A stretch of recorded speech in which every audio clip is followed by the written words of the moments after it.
Hey, welcome to 12 Tone. Let's take a look at the major scale.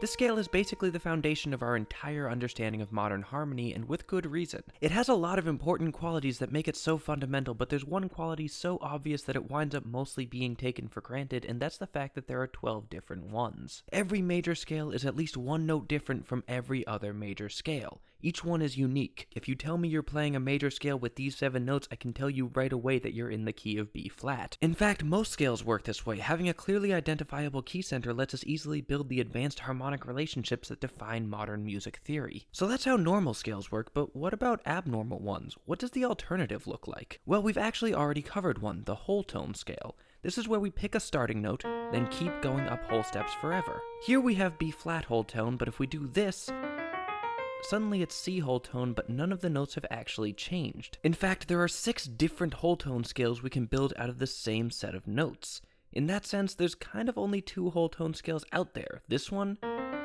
and this one.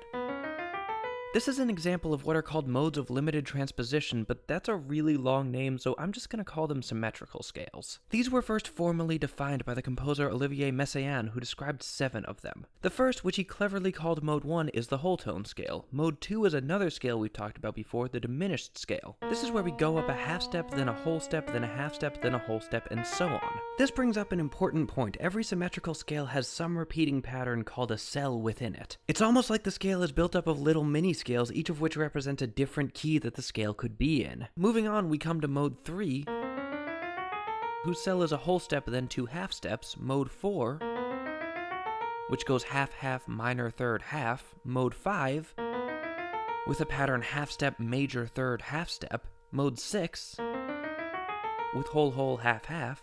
And finally, the gigantic Mode 7, with this pattern. So what makes these so special? Well, since each of them represents multiple key centers at once, they can easily create a sense of tonal ambiguity. You can change which key you're in without changing the scale or any of the notes you're playing. Normal scales can't do that. This gives symmetrical scales a disconnected ambient feel radically different from our usual ideas about harmony. In fact, Messiaen himself thought of them less as scales and more as colors, although he did have synesthesia, so he probably meant colors literally. Messiaen also said that his list was complete, that it was mathematically impossible to find any other symmetrical scales, and he was right, but with 2 important caveats. The first involves another musical concept also called modes. This is when 2 or more scales have all the same notes, but use them differently. For instance, B flat major shares its notes with G minor, E flat Lydian, and C Dorian, but in each of those scales, the notes have different functions and help accentuate different key centers. In the case of symmetrical scales, though, the key center is blurry anyway, so different modes wind up mattering less. The other caveat involves what are called truncations. For instance, let's look at Mode 2. To truncate it, we just take some notes out.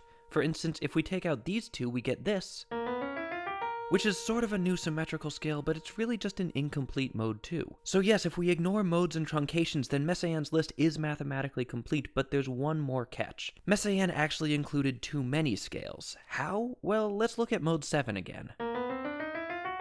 Seriously, look at it. It's a behemoth. If we squint just right, we can find the notes for modes 1, 2, 4, 5, and 6 inside of it. They're all truncations too. Only Mode 3 is actually different, so why include all 7? Well, as far as I can tell, Messiaen never gave a clear answer to that. My guess is that it has to do with musical applications. Mode 7 is just too big to be useful. It's unlikely your audience will even notice the 2 missing notes. The smaller scales are more restrained, which lets you actually build something out of them. They're a lot more practical, even if, in the end, they all come down to the beast.